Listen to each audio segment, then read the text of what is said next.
Hello everyone. Operating સિસ્ટમની theory પોર્શનના lecture સિરીઝમાં હવે આપણે જે ફર્સ્ટ કમ ફર્સ્ટ સર્વ શેડ્યુલિંગ અલ્ગોરિધમ જોયો હતો એમનું એક્ઝામ્પલ ડિસ્કસ કરશું, એમ જ એના એડવાન્ટેજીસ અને ડિસએડવાન્ટેજીસ પણ જોશું. પ્લસ આપણે પ્રેક્ટિસ માટે છે એ વધારે એક્ઝામ્પલ્સ પણ સોલ્વ કરશું, જેથી કરીને તમને FCFSનો કન્સેપ્ટ છે એ વધારે ક્લિયર થાય છે. બરાબર? ઓકે. હવે આપણે ફર્સ્ટ કમ ફર્સ્ટ સર્વનું એક્ઝામ્પલ જોઈએ. બરાબર? તો હવે આ એક્ઝામ્પલમાં અહીંયા શું આપેલું છે તો કે પ્રોસેસીસ આપેલી છે.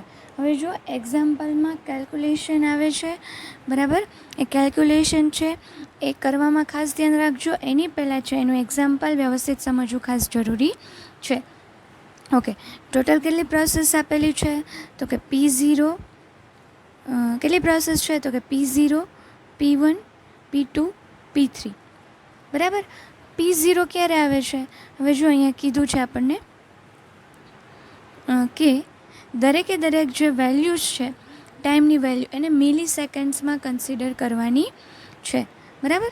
કેવી રીતે કન્સિડર કરવાની છે તો કે મિલી સેકન્ડમાં કન્સિડર કરવાની છે. Okay, let us move.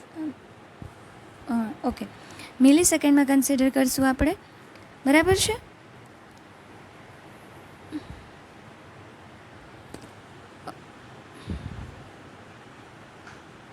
Okay.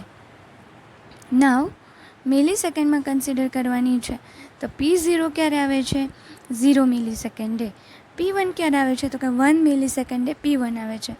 3 મિલી સેકન્ડ થાય ત્યારે P2 આવે છે અને 5 મિલી સેકન્ડ થાય ત્યારે P3 આવે છે. એટલે કે બધી પ્રોસેસ એકસાથે આવતી નથી. બીજી વસ્તુ, P0ને કેટલો ટાઈમ જોઈએ છે કમ્પ્લીટ કરવા માટે તો કે P0ને પોતાની પ્રોસેસ P0 છે એ કમ્પ્લીટ કરવા માટે 10 મિલી સેકન્ડ જોઈએ છે. P1ને 6 મિલી સેકન્ડ જોઈએ છે. P2ને કેટલી ટાઈમ જોઈએ છે તો કે એને 2 મિલી સેકન્ડનો ટાઈમ જોઈએ છે. અને P3ને તો કે 4 મિલી સેકન્ડનો ટાઈમ જોઈએ છે. હવે એક વસ્તુ સમજો, ફર્સ્ટ કમ ફર્સ્ટ સર્વ છે તો પહેલાં કોણ આવે છે? ટાઈમ જુઓ, 0 સેકન્ડ P0, તો પહેલાં કોણ એક્ઝિક્યુટ થશે? P0. 0 પછી 1 સેકન્ડે P1 આવે છે તો પછી P1 એક્ઝિક્યુટ થશે. એના પછી 3 મિલી સેકન્ડે P2 આવે છે તો પછી P2 એક્ઝિક્યુટ થશે. અને એના પછી P3 છે એ 5 સેકન્ડે આવે છે તો પછી છે એ P3 એક્ઝિક્યુટ થશે. ઓકે, તો આટલી વસ્તુ ક્લિયર થઈ. હવે આપણે એક્ઝામ્પલમાં આગળ જોઈએ. ઓકે, નાવ ઇટ ઇઝ ગાંઠ ચાર્ટ. બરાબર છે? હવે એ કેવી રીતે બોલવાનું છે એ ખાસ ધ્યાન રાખજો. બરાબર? ગન ચાર્ટ છે. બરાબર? ઓકે. નાવ હવે જો પહેલાં P0 પ્રોસેસ આવી છે. કેવી રીતે ગન ચાર્ટ બનાવવાનો છે એ પહેલાં P0 પ્રોસેસ આવે છે. ક્યારે આવે છે તો કે 0 મિલી સેકન્ડે. ઓકે. એના પછી એ 10 મિલી સેકન્ડે પૂરી થાય છે તો 10 મિલી સેકન્ડ સુધી શું એક્ઝિક્યુટ થશે? P0. બરાબર છે? હવે 10 મિલી સેકન્ડ એ પૂરી થઈ જાય તો હવે કોનો ટર્ન આવશે? હવે ટર્ન આવશે P1નો. ઓકે. જો અહીંયા 10 સેકન્ડે શું કામ એને પૂરી થઈ તો એટલા માટે પૂરી થઈ કે P0ને એક્ઝિક્યુટ થવા માટે 10 સેકન્ડનો ટાઈમ જોતો હતો એટલા માટે. બરાબર છે? હવે P1 આવે છે. બરાબર? P1ને કેટલો ટાઈમ જોઈએ છે તો કે P1ને 6 મિલી સેકન્ડનો ટાઈમ જોઈએ છે. એટલે એ 10 મિલી સેકન્ડે સ્ટાર્ટ થાય છે તો પૂરી ક્યારે થશે? 16 મિલી સેકન્ડે. જો આ જે 10, 16 એ કેલ્ક્યુલેટ કરવામાં ખાસ ધ્યાન રાખવાનું છે. બરાબર છે? એના પછી હવે કેનો વારો આવશે તો કે P2નો. હવે P2 કેટલા ટાઈમ સુધી એક્ઝિક્યુટ થશે તો કે 2 મિલી સેકન્ડ એનો ટાઈમ આપણે આગળના ટેબલમાં જોયો હતો. બરાબર? તો એ ક્યારે પૂરી થાય તો કે 18 મિલી સેકન્ડે. બરાબર? અહીંયા લખ્યું 18 મિલી સેકન્ડ, તો 18 મિલી સેકન્ડે પૂરી થશે. બરાબર છે? હવે એના પછી છેલ્લે P3 એક્ઝિક્યુટ થશે અને P3ને જોઈએ છે 4 મિલી સેકન્ડનો ટાઈમ, એટલે કે એ છે એ 22 જે છે બરાબર 22 મિલી સેકન્ડે એ કમ્પ્લીટ થશે. જો 0થી ચાલુ કર્યું, P0 છે એને એક્ઝિક્યુટ થવા માટે 10 મિલી સેકન્ડનો ટાઈમ લખ્યો, એટલા માટે 10 મિલી સેકન્ડ સુધી એક્ઝિક્યુટ થઈ. હવે આવે છે P1ને એક્ઝિક્યુટ થવા માટે કેટલો ટાઈમ જોઈએ છે? તો કે એને 6 સેકન્ડ જોઈએ છે. તો 10એ ચાલુ થઈ તો એ 6 મિલી સેકન્ડ, 10એ ચાલુ થઈ તો ક્યારે પૂરી થાય? 16. પછી P2 આવશે. આ P0, P1, P2, P3 સિક્વન્સમાં શું કામ એને આવ્યું? તો કે ફર્સ્ટ કમ ફર્સ્ટ સર્વ છે એટલા માટે, બરાબર.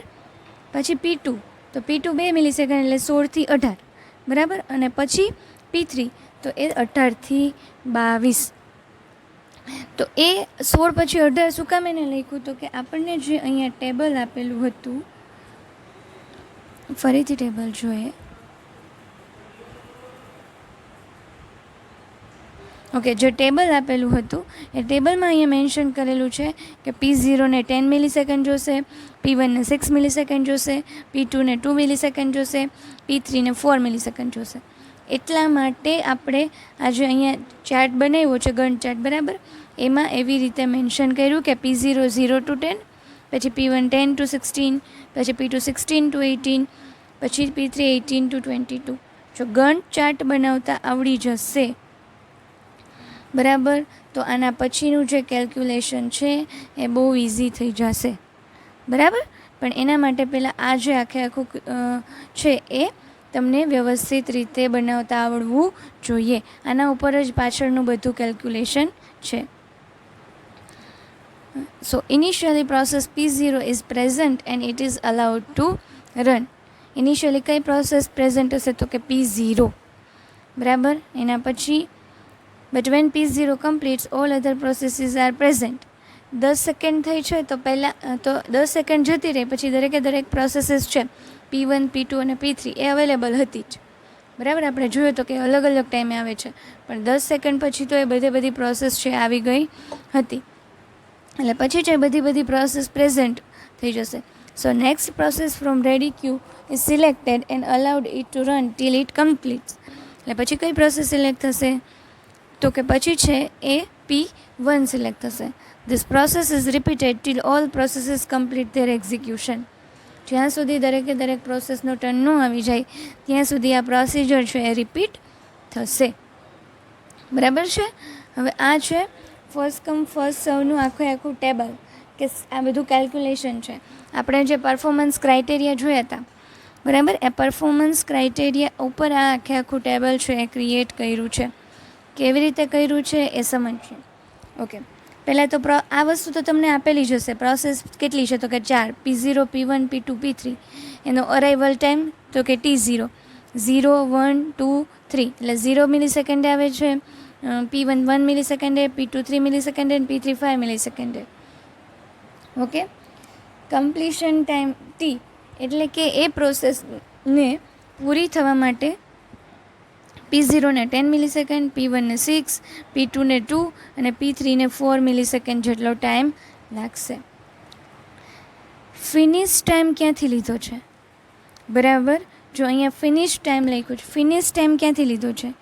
આગળના જે આપણો ગન ચાર્ટ બનાવેલો હતો એમાં જઈએ.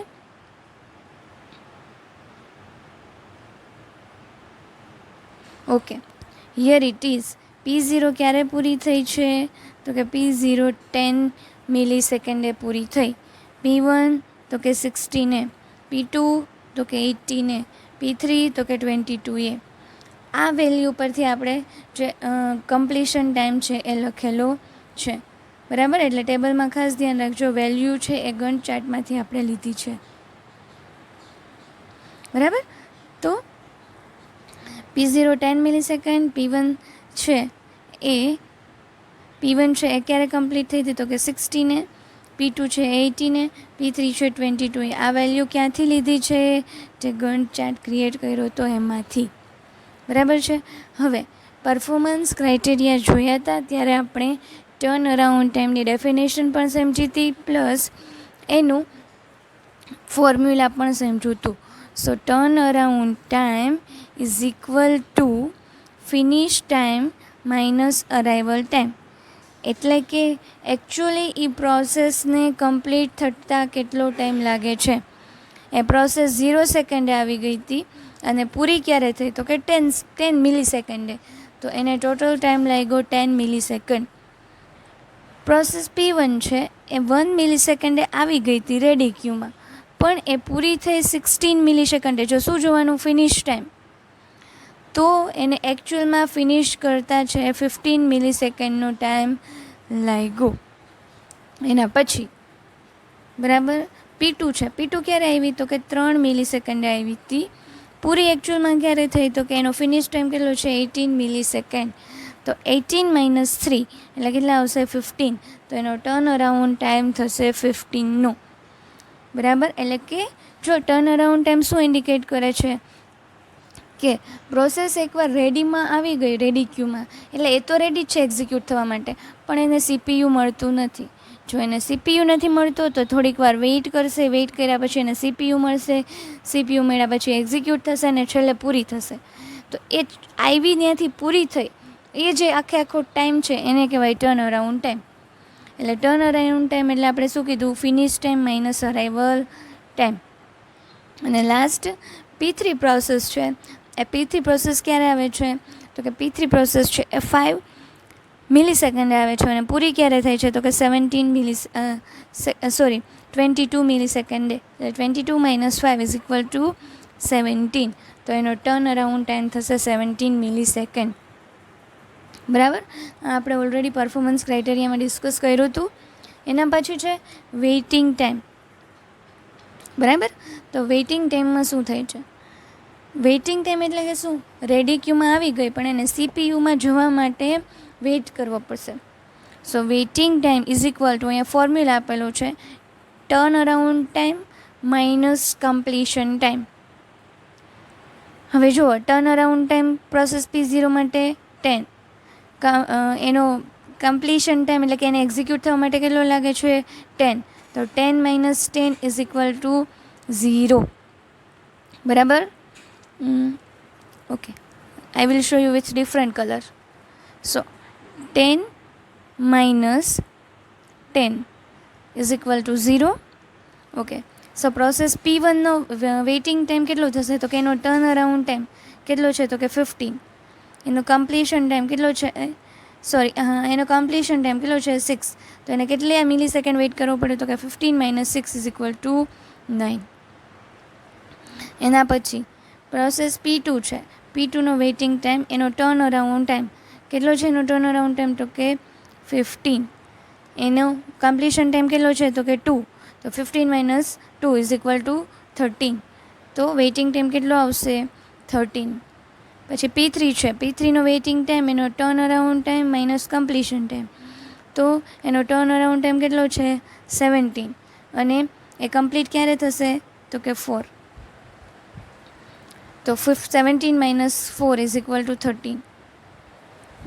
જો આખું ટેબલ બે રીતે યાદ રાખી શકો.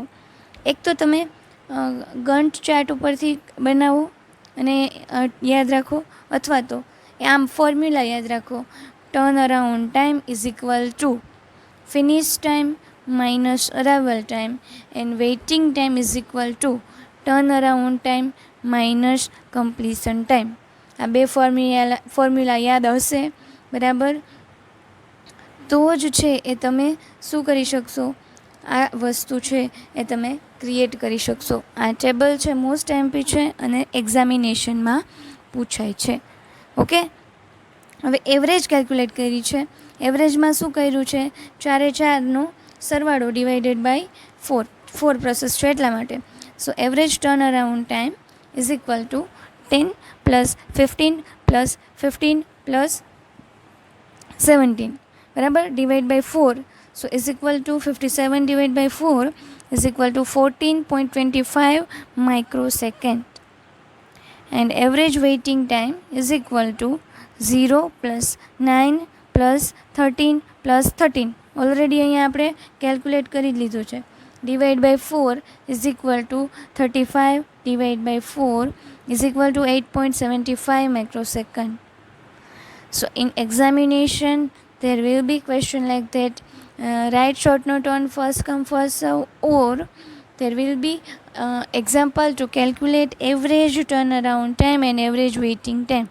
તો તમારે આ બધું કેલ્ક્યુલેટ કરી અને ફાઇનલી આ આન્સર આપવાનો રહેશે. બરાબર છે? Okay. Now we discuss what is the advantages of first come first serve scheduling algorithm and what is the disadvantages of first come first serve scheduling algorithm. So advantages is it is simple and fair. Okay, simple છે અને ફેર શું કામ એને છે કે જો જે પહેલાં આવે છે એને પહેલાં ટર્ન આપવામાં આવે છે એટલા માટે. બરાબર. બીજી વસ્તુ તો કે એને સમજવું ઇઝી છે, ઇઝી ટુ અન્ડરસ્ટેન્ડ, અને એને ઇમ્પ્લિમેન્ટ કરવું પણ ઇઝી છે. કેવી રીતે ઇમ્પ્લિમેન્ટ કરતા હતા તો કે FIFO-Qનો યુઝ કરીને, FIFO-Q જે ડેટા સ્ટ્રક્ચર છે એનો યુઝ કરી અને આપણે એને ઇમ્પ્લિમેન્ટ કરતા હતા. બરાબર. પછી એના ડિસએડવાન્ટેજ શું છે તો કે not efficient, average waiting time is too high. હમણાં જે આપણે એક્ઝામ્પલમાં કેલ્ક્યુલેટ કર્યો એમાં જે એવરેજ વેઇટિંગ ટાઈમ છે એ વધારે છે. એકચ્યુઅલી આપણે પરફોર્મન્સ ક્રાઇટેરિયા જોયા હતા તો એમાં જોયું હતું થ્રુપુટ. બરાબર. એ વસ્તુ છે, થ્રુપુટ છે. બરાબર. એ વસ્તુ મેક્સિમાઇઝ હોય તો ચાલે, પણ એવરેજ વેઇટિંગ ટાઈમ છે, ટર્ન અરાઉન્ડ ટાઈમ છે, મિનિમાઇઝડ હોવો જોઈએ. બરાબર. પછી કન્વે ઇફેક્ટ પોસિબલ. હવે કન્વે ઇફેક્ટ એટલે શું તો કે all small processes wait for one big process to acquire CPU. What if some 1 minute process is behind 10 minute process. Convoy effect એટલે કે સ્મોલ પ્રોસેસીસ છે, બરાબર, એને છે એ એક પહેલી પ્રોસેસ છે એ મોટી છે એટલે કે એનો ટાઈમ વધારે છે કમ્પ્લીટ થવા માટેનો. ફોર એક્ઝામ્પલ 1 hour છે તો પાછળની 1 મિનિટની પ્રોસેસ હોય કે જેને પૂરો થવા માટે 1 જ મિનિટ લાગે છે એને વધારે વેઇટ કરવો પડે. બરાબર. તો એને કહેવાશે કન્વે ઇફેક્ટ. બરાબર. તો કન્વે ઇફેક્ટ છે એ ફર્સ્ટ કમ ફર્સ્ટ સર્વ અલ્ગોરિધમમાં પોસિબલ છે. બીજું, CPU utilization may be too low. Consider a CPU bound process running with many IO bound processes. Performance criteria યાદ કરો. પરફોર્મન્સ ક્રાઇટેરિયામાં આપણે જોયું હતું કે થ્રુપુટ અને CPU યુટિલાઇઝેશન હાઈ હોવું જોઈએ, મેક્સિમાઇઝ હોવું જોઈએ, અને વેઇટિંગ ટાઈમ છે, ટર્ન અરાઉન્ડ ટાઈમ છે એ મિનિમાઇઝડ હોવું જોઈએ. પણ ફર્સ્ટ કમ ફર્સ્ટ સર્વ શેડ્યુલિંગ અલ્ગોરિધમમાં CPU યુટિલાઇઝેશન લો થાય છે. બરાબર. અને જે છે યુટિલાઇઝેશન લો થાય છે. બરાબર. અને એવું એક્ઝામ્પલ લઈએ કે CPU બાઉન્ડ પ્રોસેસીસ છે એ ઓછી હોય. હવે જો અગેન કન્સેપ્ટ આવ્યો CPU બાઉન્ડ, IO બાઉન્ડ. આ કન્સેપ્ટ યાદ હશે તો જ આ પોઈન્ટ સમજાય કે CPU બાઉન્ડ પ્રોસેસ છે. બરાબર. જો તમને યાદ નથી તો તમે ફરીથી એ વિડીયો લેક્ચર છે રિફર કરી લો જેમાં આપણે CPU બાઉન્ડ અને IO બાઉન્ડ પ્રોસેસ ડિસ્કસ કરી હતી. તો CPU બાઉન્ડ પ્રોસેસીસ છે એ ઓછી હોય અને IO બાઉન્ડ પ્રોસેસીસ છે વધારે હોય તો CPUનું યુટિલાઇઝેશન થાય નહીં. બરાબર. એટલે ફર્સ્ટ કમ ફર્સ્ટ સર્વ અલ્ગોરિધમના ડિસએડવાન્ટેજ એ છે કે કન્વે ઇફેક્ટ થાય, CPU યુટિલાઇઝેશન છે એ ઓછું છે, અને બીજું એફિશિયન્ટ નથી, એનો એવરેજ વેઇટિંગ ટાઈમ હાઈ છે. એડવાન્ટેજ એ જ છે કે સિમ્પલ છે, ફેર છે, એને અન્ડરસ્ટેન્ડ એટલે એને સમજવું ઇઝી છે અને એને ઇમ્પ્લિમેન્ટ કરવું પણ ઇઝી છે. ઓકે. હવે આપણે પ્રેક્ટિસ માટે છે એ વધારે એક્ઝામ્પલ સોલ્વ કરીએ અને એમાં થોડોક સિનારીઓ ચેન્જ કરશું. તો એક્ઝામ્પલ 2 જોઈએ. હવે એમાં શું છે, દરેકે દરેક વેલ્યુને મિલીસેકન્ડમાં જ કન્સિડર કરીએ છીએ. ઓકે. ટોટલ 3 પ્રોસેસ કન્સિડર કરીશું, P0, P1 એન્ડ P2. અને પ્રોસેસ P0 છે તો એને કમ્પ્લીટ થવા માટે 20 મિલીસેકન્ડનો ટાઈમ જોઈએ છે. એવી જ રીતે P1 છે એને કમ્પ્લીટ થવા માટે કેટલો ટાઈમ જોશે તો કે 3 મિલીસેકન્ડ્સ, અને P2 છે એને કમ્પ્લીટ થવા માટે પણ 3 મિલીસેકન્ડ્સનો ટાઈમ જોઈએ છે. હવે તમને અરાઇવલ ટાઈમ આપેલો નથી.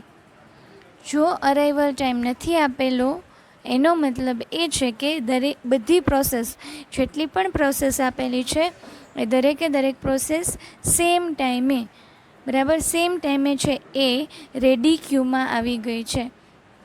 એનો મતલબ કે આ દરેકે દરેક પ્રોસેસ છે બરાબર એ 0 મિલી સેકન્ડે ઓલરેડી રેડી ક્યુમાં છે. P0, P1 અને P2 0 મિલી સેકન્ડે રેડી ક્યુમાં છે. P0ને ટાઈમ લાગશે 24, P1ને છે એ 3 અને P2ને છે 3. એટલે આપણે અરાઇવલ ટાઈમ છે એને 0 કન્સિડર કરવાનું છે બરાબર. પણ એ રેડી ક્યુમાં જ્યારે આવે છે બરાબર ત્યારે પહેલાં P0 આવે છે, પછી P1 આવે છે અને પછી છે એ P2 આવે છે. એટલી વસ્તુ ધ્યાનમાં રાખવાની છે. ઓકે, એટલે અરાઇવલ ટાઈમ આપેલો નથી. Okay, now let us discuss is gun chart. Okay, તો હવે પહેલાં શું થશે, P0 પ્રોસેસ છે એ 0 મિલી સેકન્ડે સ્ટાર્ટ થશે. ક્યારે પૂરી થશે તો કે 24 મિલી સેકન્ડે. શું કામ એને 24 તો કે એને એક્ઝિક્યુટ થવા માટે 24 મિલી સેકન્ડ્સનો ટાઈમ જોઈએ છે એટલા માટે. એના પછી P1 આવે છે. P1ને કેટલો ટાઈમ જોઈએ છે તો કે 3. તો 24 પ્લસ 3 ઇઝ ઇક્વલ ટુ 27 બરાબર. તો 27 છે P1 કમ્પ્લીટ થશે. હવે કોણ આવે છે P2. P2ને કેટલો ટાઈમ જોઈએ છે તો કે P2ને એક્ઝિક્યુટ થવા માટે 3 મિલી સેકન્ડનો ટાઈમ જોઈએ છે. તો 27 પ્લસ 3 ઇઝ ઇક્વલ ટુ 30 બરાબર. તો 30 એ છે એ પૂરું થશે. હવે આના ઉપરથી જ તમે ખાલી તમને ગન ચાર્ટ આવડી જાય તો તમે જે ટેબલ છે એ ક્રિએટ કરી શકો. કેવી રીતે, તો આપણે શું કેલ્ક્યુલેટ કરતા હતા તો કે મેઇન વસ્તુ કરતા હતા કે ફિનિશ ટાઈમ અને ટર્ન અરાઉન્ડ ટાઈમ અને વેઇટિંગ ટાઈમ. હવે જો આના ઉપરથી કેવી રીતે કેલ્ક્યુલેટ કરવું તો P0 ક્યારે ફિનિશ થાય છે, અહીંયા તેમણે દેખાય છે 24. Okay, I will change my pen colour so you all of you can identify. Okay, so let us start. Okay, 24 છે P0 છે એ કમ્પ્લીટ થાય છે. 27 મિલી સેકન્ડે છે P1 કમ્પ્લીટ થાય છે અને P2 છે 30 મિલી સેકન્ડે કમ્પ્લીટ થાય છે. તો આના ઉપરથી આપણને કમ્પ્લીશન ટાઈમ, ફિનિશ ટાઈમ મળી ગયો. હવે શું કેલ્ક્યુલેટ કરતા હતા, turn around time. So turn around time is equal to finish time minus arrival time. Arrival time આપેલો નથી એટલા માટે શું થશે, 0 ગણવાનું છે. તો ફિનિશ ટાઈમ માઇનસ 0 બધામાં એવું આવશે. તો P0 માટે ફિનિશ ટાઈમ શું છે 24 બરાબર. તો P0 માટે ફિનિશ ટાઈમ 24 છે. તો 24 માઇનસ 0 ઇઝ ઇક્વલ ટુ 24. તો P0 માટે ટર્ન અરાઉન્ડ ટાઈમ થશે 24. એવી જ રીતે P1 માટે છે એ P1 માટે છે એ ટર્ન અરાઉન્ડ ટાઈમ કેટલો થશે તો કે finish time minus arrival time. તો 27 minus 0 is equal to 27. And P2 માટે ટર્ન અરાઉન્ડ ટાઈમ તો કે turn around time is equal to finish time minus arrival time. So 30 minus 0 is equal two 30. તો આ ચાર્ટ ઉપરથી જ તમે turn around time calculate કરી લીધો. હવે વેઇટિંગ ટાઈમ જોઈએ તો કે P0ને કેટલો વેઇટ કરવો પડ્યો તો કે P0 આવે છે પછી તરત પહેલાં P0 જ એક્ઝિક્યુટ થાય છે તો એને 0 સેકન્ડ મિલી સેકન્ડનો વેઇટ કરવો પડે છે. P1 ક્યારે સ્ટાર્ટ થાય છે તો કે 24 પણ એ આવી ક્યારે ગઈ હતી તો કે 0 એ. તો વેઇટિંગ ટાઈમનો ફોર્મ્યુલા છે turn around time minus arrival time બરાબર.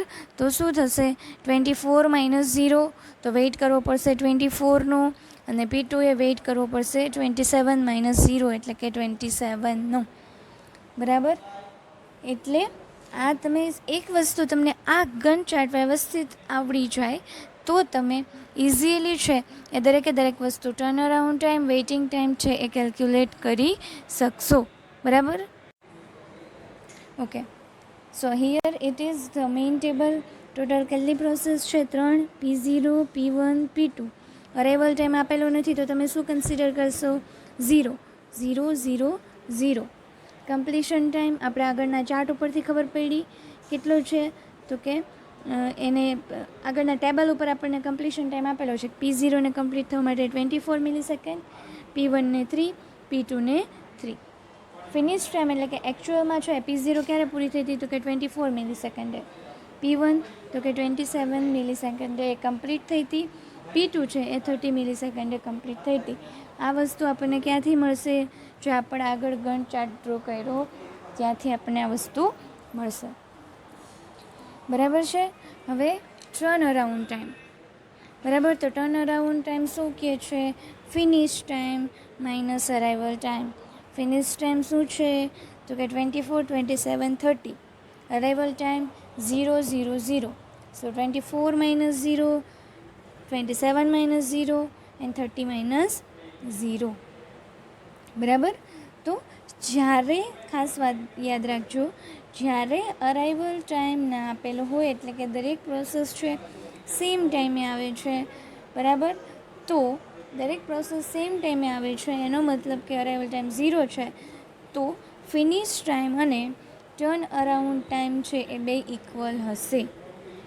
બરાબર, અને જ્યારે અરાઇવલ ટાઈમ આપેલો હોય ત્યારે આપણે જેમ ફોર્મ્યુલાથી કેલ્ક્યુલેટ કરીએ છીએ એ રીતે કેલ્ક્યુલેટ કરી લેવાનું. હવે waiting time is equal to turn around time minus completion time. Okay, so turnaround time is 24, completion time is 24, so 24 minus 24 is equal to 0. એવી જ રીતે P1 માટે શું થશે?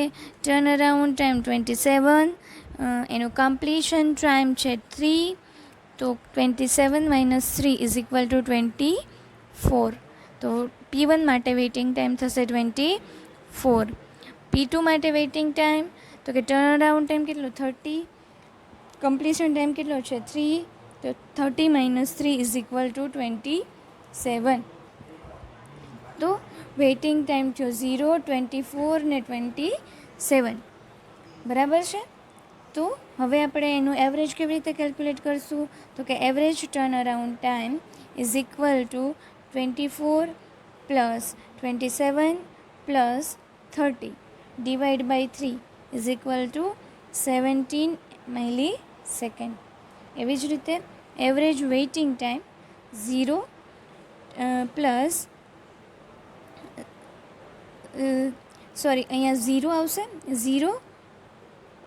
0 plus 24 plus 27 is equal to divide by 3 is equal to 27 millisecond. બરાબર, તો આવી રીતે છે આપણે એવરેજ ટર્ન અરાઉન્ડ ટાઈમ અને એવરેજ વેઇટિંગ ટાઈમ છે એ કેલ્ક્યુલેટ કરી શકીએ. બે એક્ઝામ્પલનું સોલ્યુશન મેં તમને બતાવ્યું. હવે થર્ડ એક્ઝામ્પલ છે એ થર્ડ એક્ઝામ્પલ છે હું તમને પ્રેક્ટિસ માટે આપું છું. બરાબર છે, સમજાવી દઉં છું કેવી રીતે કરવું, પણ એ પ્રેક્ટિસ માટે આપું છું. તમે તમારી જાતે સોલ્વ કરજો જેથી કરીને તમને છે એ ફર્સ્ટ કમ ફર્સ્ટ સર્વનો કન્સેપ્ટ છે એ ક્લિયર થાય. ઓકે, તો હવે છે એ તમને પ્રેક્ટિસ માટે છે હું એક એક્ઝામ્પલ આપું છું, તો જેથી કરીને તમે છે એ વધારે ફર્સ્ટ કમ ફર્સ્ટ સર્વના એક્ઝામ્પલ છે એ સોલ્વ કરી શકો છો. આ એક્ઝામ્પલ ઓલરેડી જીટીયુની એક્ઝામમાં પૂછાયેલો છે. જીટીયુ એક્ઝામિનેશનમાં આ એક્ઝામ્પલ પૂછાયેલું છે.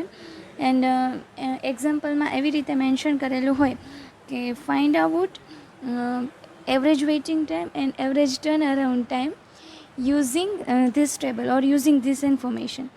બરાબર, તો જો કોઈ એક જ એલ્ગોરિધમને સોલ્વ કરવાનું કીધું હોય તો એ જનરલી 3 માર્ક્સમાં હોય છે, પણ એક જ ટેબલ આપેલું હોય એટલે કે એક જ ઇન્ફોર્મેશનને એવું કીધું હોય કે આ પર્ટિક્યુલર ટેબલ છે. બરાબર, તો આ ટેબલને તમે ફર્સ્ટ કમ ફર્સ્ટ સૌથી પણ સોલ્વ કરો અને બીજો કોઈ એલ્ગોરિધમ હોય જેમ કે રાઉન્ડ રોબિન છે, શોર્ટેસ્ટ જોબ છે, તો એનાથી પણ સોલ્વ કરો તો એ જનરલી 7 માર્ક્સનો ક્વેશ્ચન પણ પૂછાઈ શકે. સો ડિપેન્ડ ઓન તમને બે એલ્ગોરિધમનો એવરેજ વેઇટિંગ ટાઈમ ને ટર્ન અરાઉન્ડ ટાઈમ ફાઇન્ડ કરવાનો કહે છે કે એક એલ્ગોરિધમનો કહે છે. બરાબર, તો અહીંયા આ એક્ઝામ્પલમાં તમારે ખાલી અત્યારે ફર્સ્ટ કમ ફર્સ્ટ સર્વ માટે જ સોલ્યુશન કરવાનું છે. હવે તમે શું કરી શકો તો કે તમારી પાસે 4 પ્રોસેસ છે P0, P1, P2, P3. તો તમને ખબર છે ગન ચાર્ટ પહેલાં તો ક્રિએટ કરવો પડશે તમારે. જો એક્ઝામિનેશનમાં મેન્શન કરેલું હશે કે draw gun chart for this, એટલે તમારે ચાર્ટ ડ્રો કરવો કમ્પલસરી છે. એના માટે તમે ચાર્ટ ડ્રો કરશો પહેલાં તો. હવે તમને શું આપેલું છે? P0નો અરાઇવલ ટાઈમ 0, P1નો 1, P2નો 4 અને P3નો 6.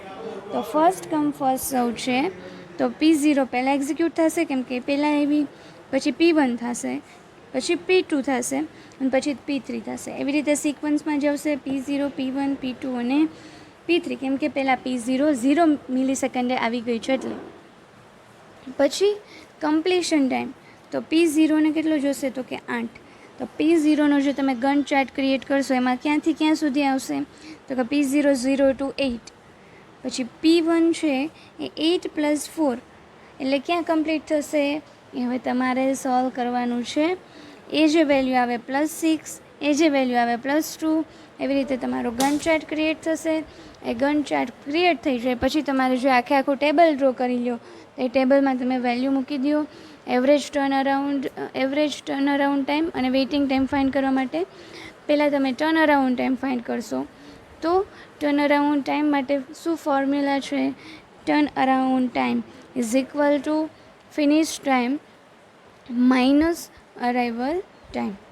અને વેઇટિંગ ટાઈમ માટેનો ફોર્મ્યુલા છે કે turn around time minus completion time. આ બે ફોર્મ્યુલાનો યુઝ કરી અને તમે આખું ટેબલ ક્રિએટ કરી શકો. ફિનિશ ટાઈમ છે એ તમારે લખવાનો હોય તો ફિનિશ ટાઈમ તમે ગન ચાર્ટ ઉપરથી લખી શકો. આટલી વસ્તુ થઈ જાય એટલે સિમ્પલી તમારે એ બધાનું સમેશન /4 પ્રોસેસીસ છે તો /4 કરવાનું રહેશે. બરાબર. તો ઓપરેટિંગ સિસ્ટમના આ વિડીયો લેક્ચરમાં આપણે ફર્સ્ટ કમ ફર્સ્ટ સર્વ શેડ્યુલિંગ અલ્ગોરિધમના એક્ઝામ્પલ છે એ ડિટેલમાં જોયા અને મોર પ્રેક્ટિસ થાય, તમારી વધારે ને વધારે પ્રેક્ટિસ થાય એટલે આપણે ટોટલ 2 એક્ઝામ્પલ સમજ્યા, ક્લિયર કર્યા એનું સોલ્યુશન. એક એક્ઝામ્પલ છે એ હું તમને પ્રેક્ટિસ માટે આપું છું. Okay, thank you.